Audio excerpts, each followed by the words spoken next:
Hello.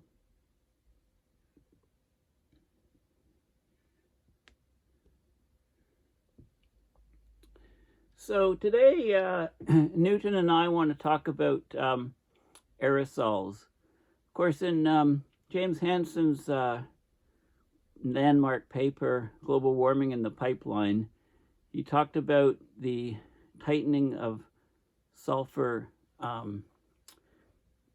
content, basically in maritime shipping fuels, reduction of sulphur, because when the fuels burn, the ships leave contrails or pass above them across the ocean, and that has a tremendous effect on clouds and global warming effect. So I'm going to talk about that because a recent paper just came out earlier this month that talks about observational evidence from these ship trails of strong forcing from the aerosol effect on low cloud coverage. And I've got my four-legged friend here, popular request, and here's one of his favorite toys. It's as you can see, his toy is called Mr. Trump. Okay. Anyway, it's one of his favorites. You want it? You want it? I don't know. He's quite content on my lap, but I think he's a bit too heavy. So, oh, there you go. Down you go. Okay, so let's talk about aerosols. Okay, here. Do you want Mr. Trump? There you go. Okay, go. Okay, good boy. Okay, so I'll talk about the abstract first of this paper and then go into some of the details. So it was published online November 8th. It's open source. It's an atmospheric physics research article in Science Advances. Observational evidence of strong forcing from aerosol effect on low cloud coverage.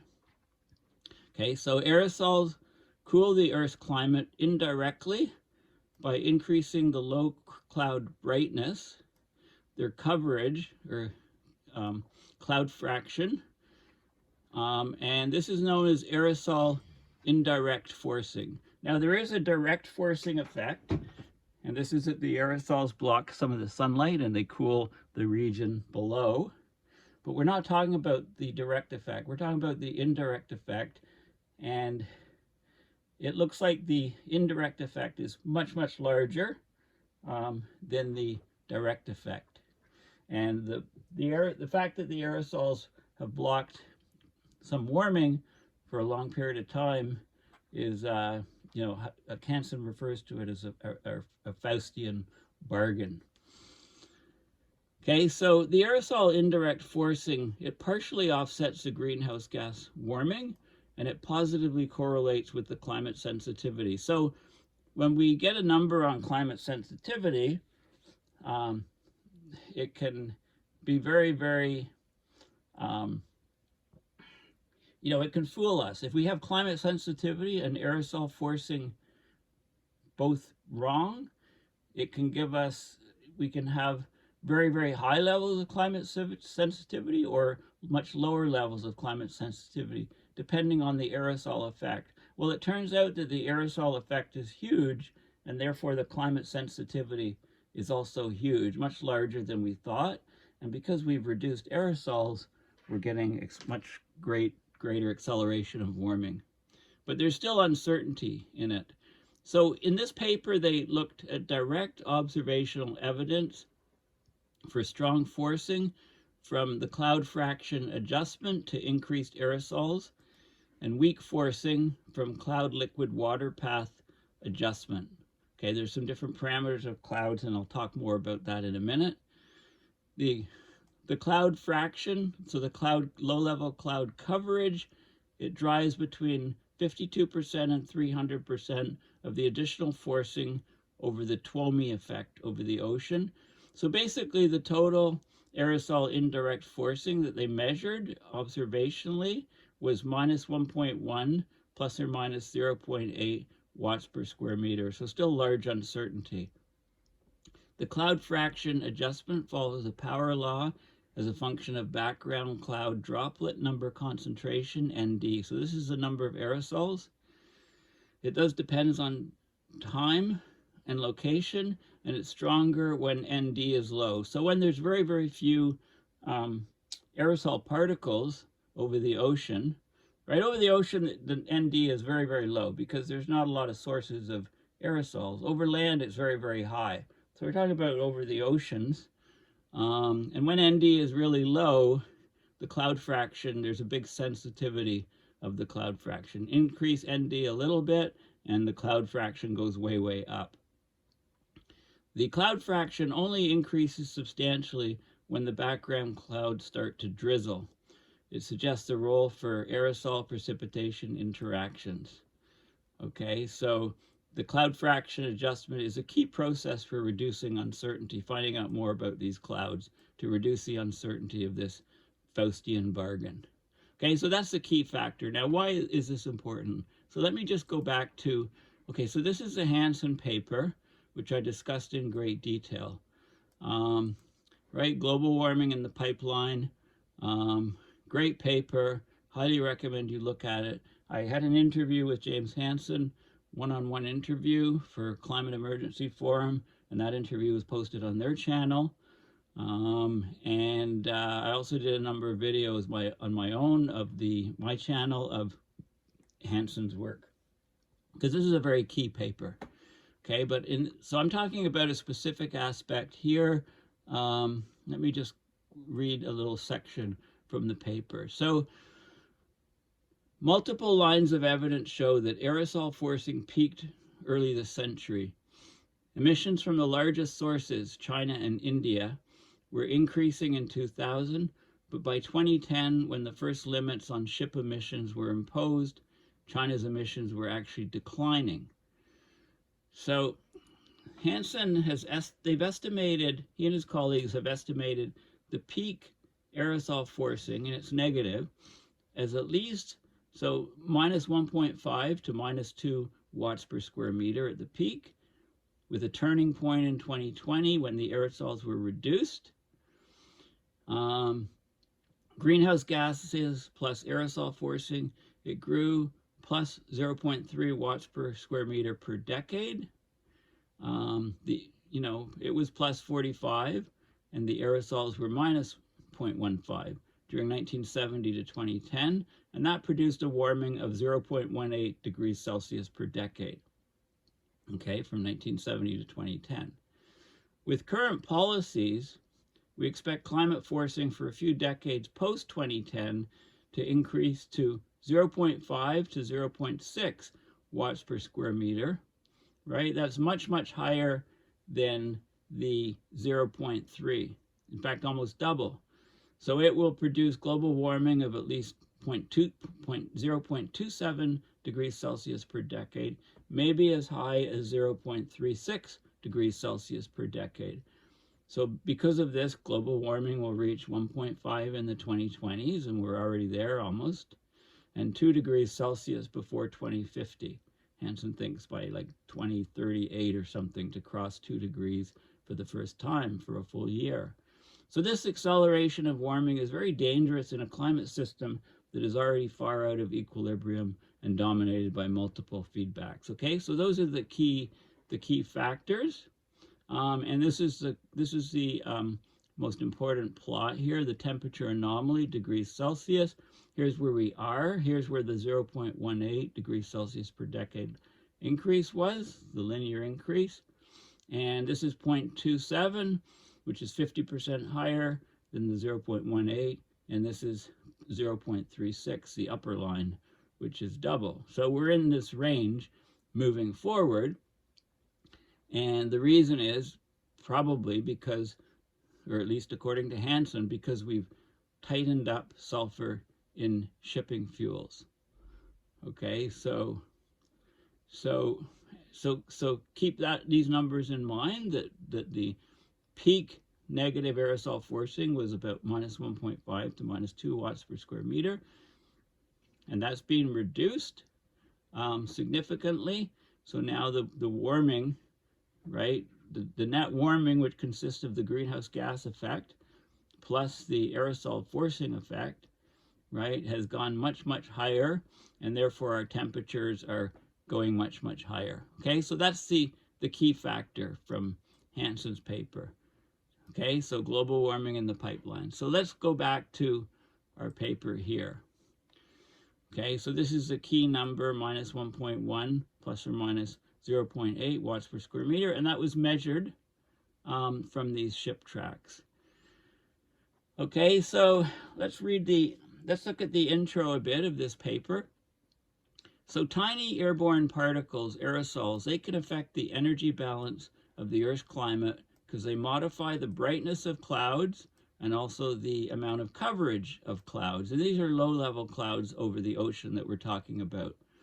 So the resulting energy balance perturbation from the aerosols, it consists of radiative forcing known as the Aerosol Indirect Forcing, the AIF effect. It partially offsets the positive forcing due to greenhouse gases. Given the observed global temperature increase and positive forcing from greenhouse gases, strong negative aerosol indirect forcing implies a high climate sensitivity because the observed warming would have been the result of a smaller net positive forcing.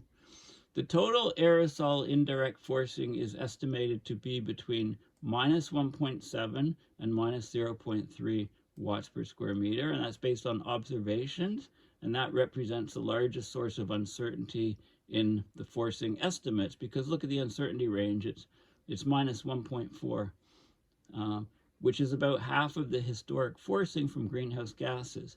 Okay, so it leads to uncertainty in climate sensitivity, which is how much will the temperature increase with the doubling of CO2. Okay, so low-level marine clouds are the largest contributor to reflecting solar radiation back to space, and the aerosol effects on them contribute substantially to the total aerosol indirect forcing. Okay, the fraction of reflected solar radiation from these low-level marine clouds is largely determined by three cloud parameters. Okay, one is liquid water path. It's like the amount of water if you take a line through the cloud from the bottom to the top, it's basically the amount of water through that path through the cloud. There's cloud droplet number concentration, ND, that's the number of clouds per cubic per volume in the cloud. And there's cloud coverage or cloud fraction. Okay, those are the three key parameters. The amount of aerosols can modify all three by changing ND. Okay, if there's a lot of aerosols, then ND is high. If there's few aerosols, ND is low. So in pristine open ocean conditions, ND is very low. As ship laden with fuel, which contains sulphur, when it burns it, it releases the emissions, greenhouse gas emissions and sulfur through the smokestacks of the ship, and it goes up and it affects the clouds. Okay, so this is like an experiment to detect the effect of aerosols based on the ship concentrations around the world. Okay, so increasing aerosol concentration leads to higher ND, higher number of cloud droplets, and smaller cloud droplet effective size. Okay, the cloud droplet size is smaller. So this makes marine low clouds much brighter if the liquid water path and the cloud fraction remain constant. And this is called the Twomey effect. Okay, this is very important.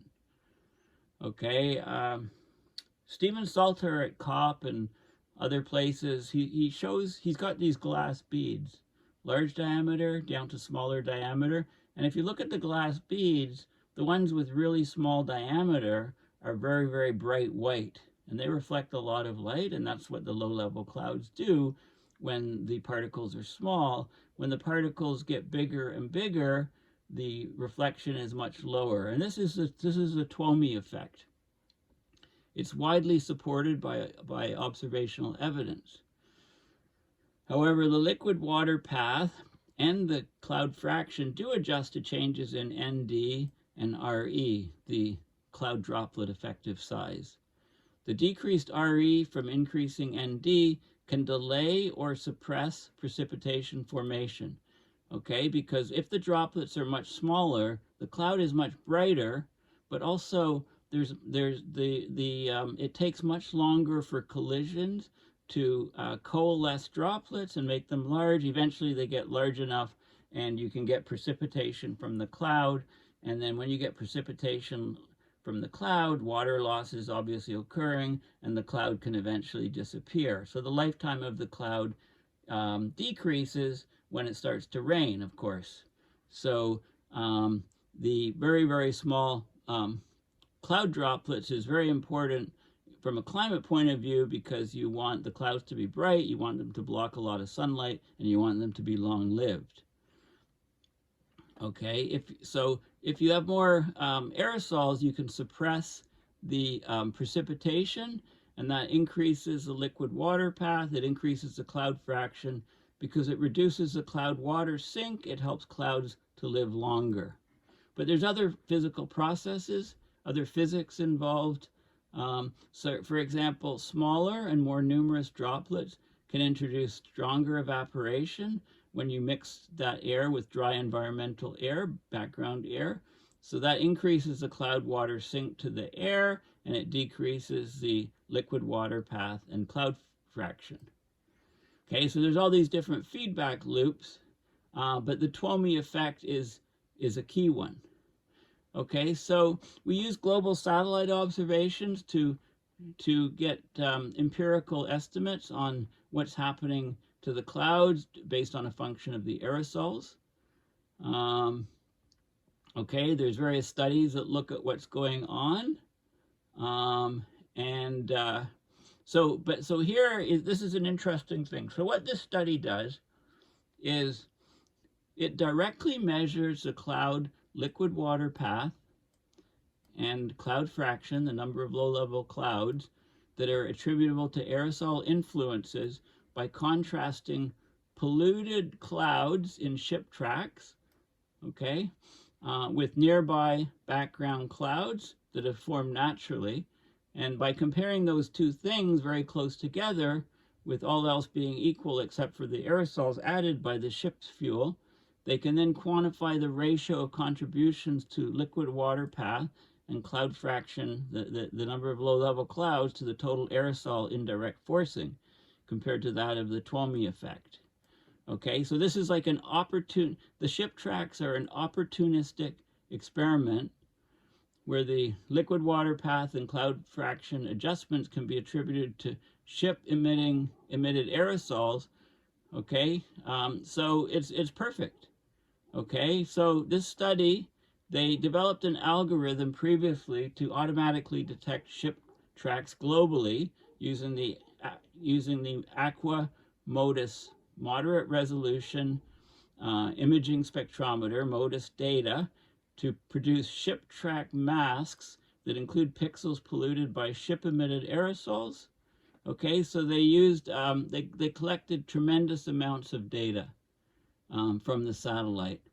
So they had 295,036 blocks, little regions with ship tracks over 18 years of Aqua Modus satellite data. Okay, the total number of ship track pixels is about 12 million, assuming an average ship track width of 10 pixels. So it's several orders of magnitude increase in the number of samples over any previous study. Okay, so they could do a lot of statistics on this over the global ocean. The cloud top height of the samples had a wide range between a few hundred meters above the ocean to a couple of kilometers, with a peak of around, most of them were about 800 meters high, the cloud top height.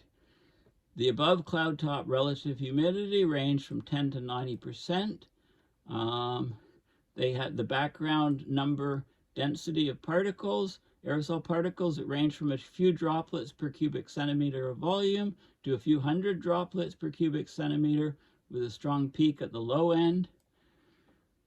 Okay, so they included most ship track samples in the analysis, and here's some examples. This is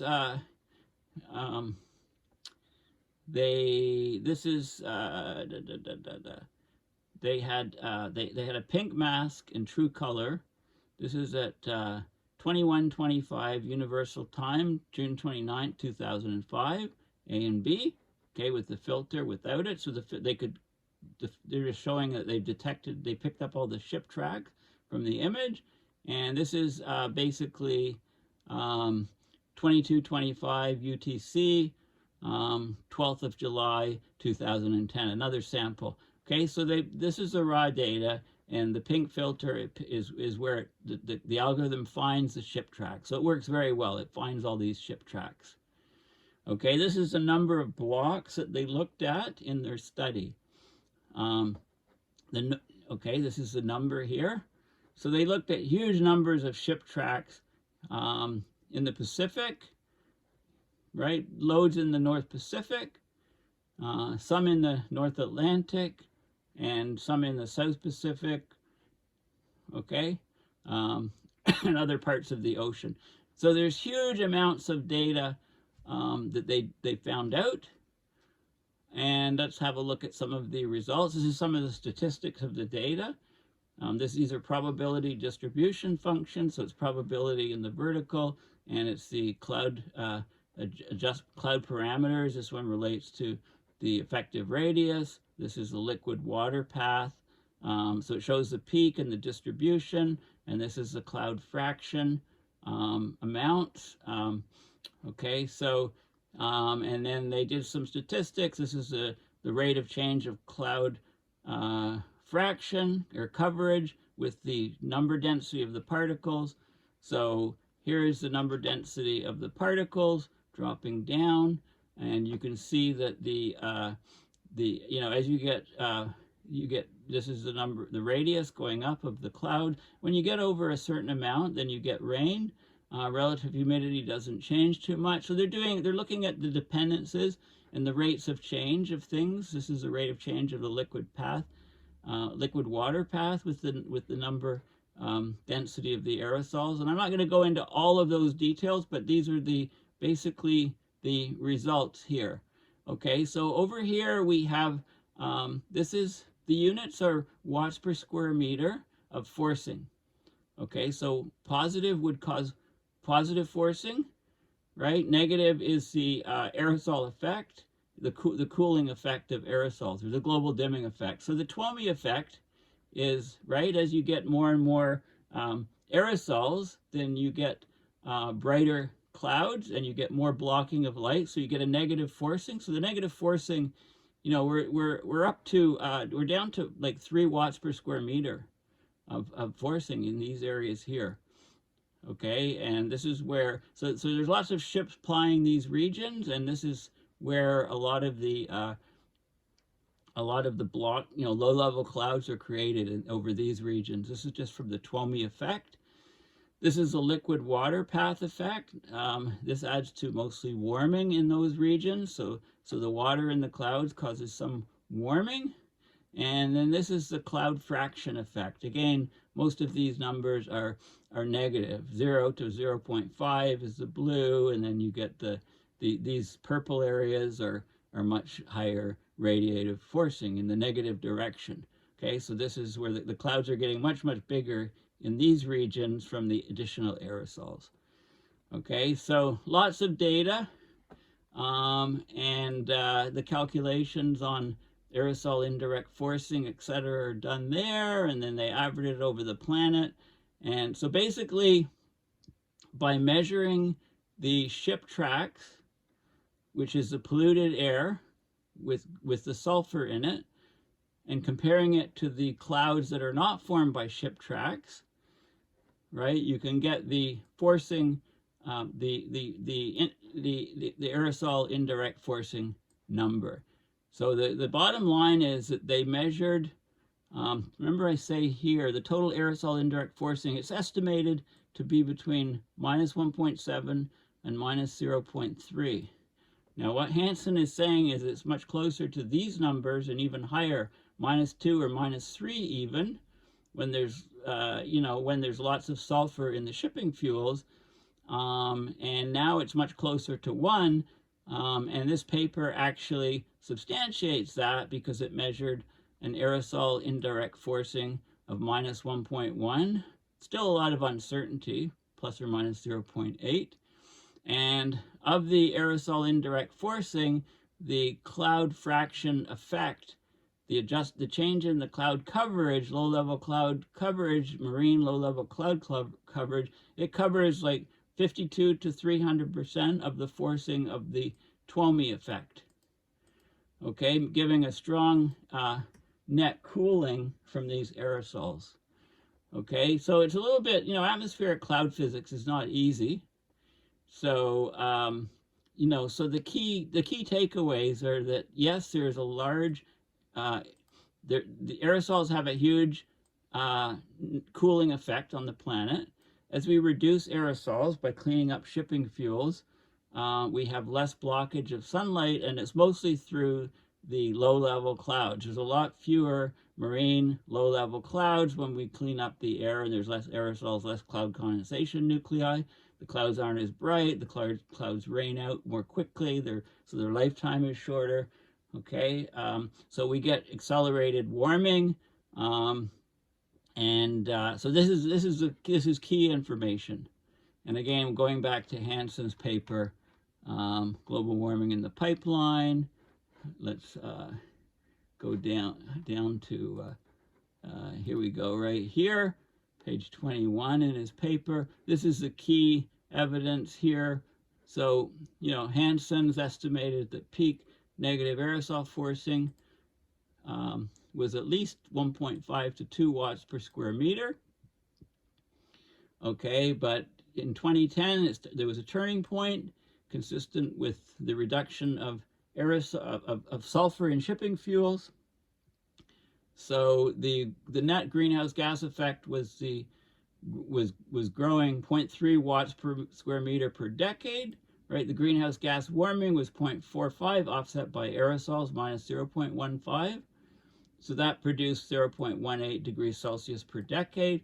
But now the warming is much, much higher because the net forcing is, since 2010, has increased.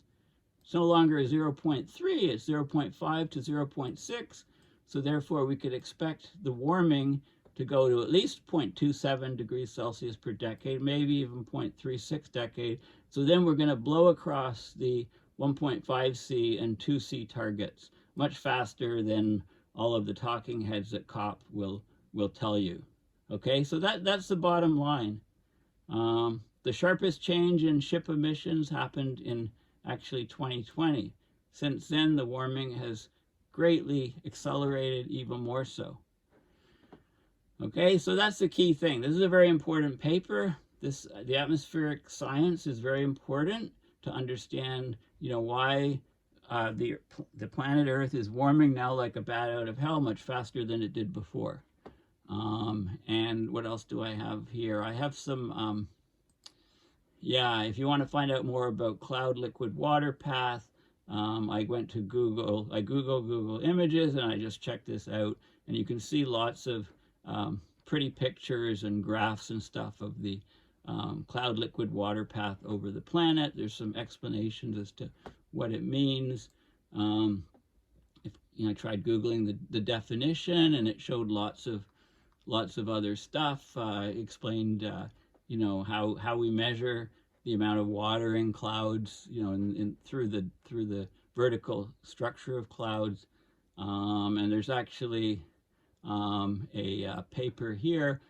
It's open source. You can access it. Cloud liquid water path from satellite-based passive microwave observations, a new climatology over the global oceans. This is from a 2008 paper. So it's all here, and it goes about how they actually measure the liquid water path over the planet and all the work that's being done on that. Okay, so there's lots more information on that. But again, this is very key because, Hansen's, work and his projections of where the warming is going and the reasons for it are all in this paper here. And, he says that they estimate the peak negative aerosol forcing as being minus 1.5 to 2 watts per square meter. And this paper that was just published, just November 8th, so just, a few weeks ago, says that they measured an AIF of minus 1.1 watts per square meter, and previous estimates of the aerosol forcing, indirect forcing, is between minus 1.7 and minus 0.3. So that makes sense. I mean, the range, there's a large range on this, but it looks like, we were these numbers when there was lots of sulfur in the shipping fuels, and now we're dropping to, we've dropped to minus 1.1. That's a big drop, and this is why the warming has greatly accelerated. Okay, so very, very key information. I highly recommend you have a look at the paper. I mean, just try to get the key points. See, if you're really scientifically minded, you can go through the whole thing. It's a fascinating read, but it is a bit heavy scientifically. So, you can just look at what the key findings are, and the key findings are very important, and they basically confirm what Hansen has been saying in his paper, Global Warming in the Pipeline. So there you have it. Yeah. So please consider going to my website, paulbeckwith.net, to support my research and videos by donating to my PayPal. And thanks again for listening, and bye for now. So yeah, so forget about 1.5, forget about 2. Doesn't matter if you measure it with 10-year moving averages, etc. I mean, the warming is accelerating so fast that the world needs to wake up. The policymakers need to wake up, because they're just creating a lot of hot air at the COP conference. Saying 1.5 alive, it's either completely dishonest, or they just don't understand the science, right? It's one of those two things. And Hansen was going to attend the COP, but he did a U-turn and decided not to. And I think, the main reason he said, from what I've seen, and you'll read about this in his next report on his website, is that COP is still talking about 1.5 alive, which is utter nonsense at this stage. Okay, so thanks again for listening, and bye for now.